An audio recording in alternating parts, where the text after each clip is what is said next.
Elle était mariée à Gérard Leclerc depuis près de 50 ans.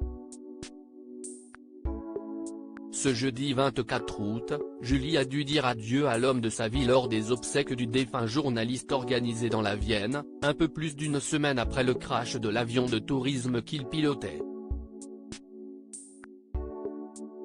Si est un moment qu'aucune femme ne voudrait vivre, dire adieu à l'homme de sa vie sans pouvoir lui avoir dit au revoir.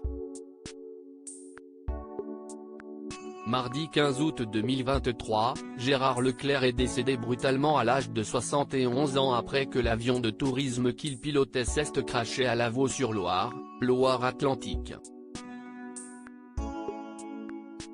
Le chroniqueur de l'heure des pros, PNU, allait en direction de la Baule pour assister au concert de son frère Julien Clerc 2 jours plus tard, spectacle que le chanteur a maintenu, et était accompagné de Michel Monory et d'une amie à elle.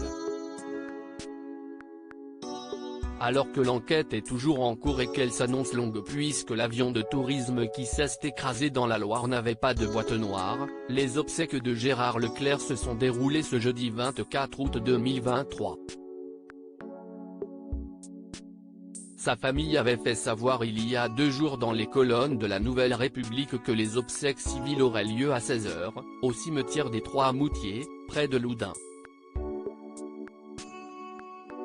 Gérard Leclerc vivait dans cette commune de la Vienne avec son épouse, ville dont son père avait longtemps été le maire et où il avait lui-même siégé au conseil municipal. Entouré de ses enfants, de son beau-frère Julien Clerc et de ses belles-sœurs, Julie, veuve de Gérard Leclerc, avait le visage marqué.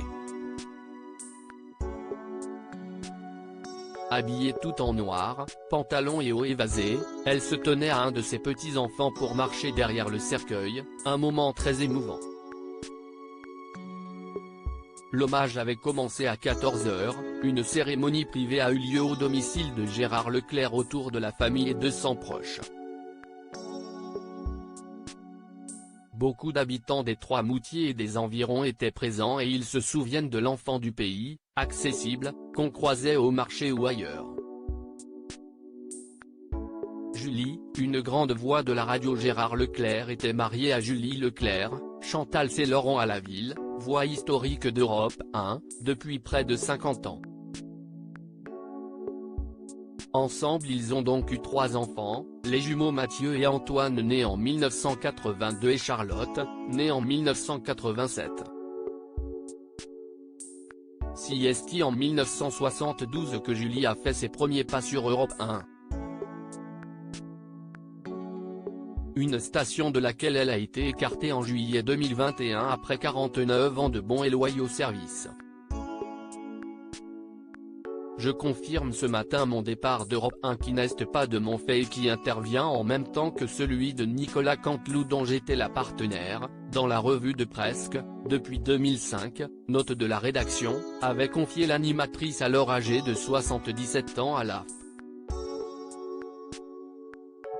Elle s'était également dite très triste de cette nouvelle. Son départ était intervenu dans un contexte particulier au sein d'Europe 1.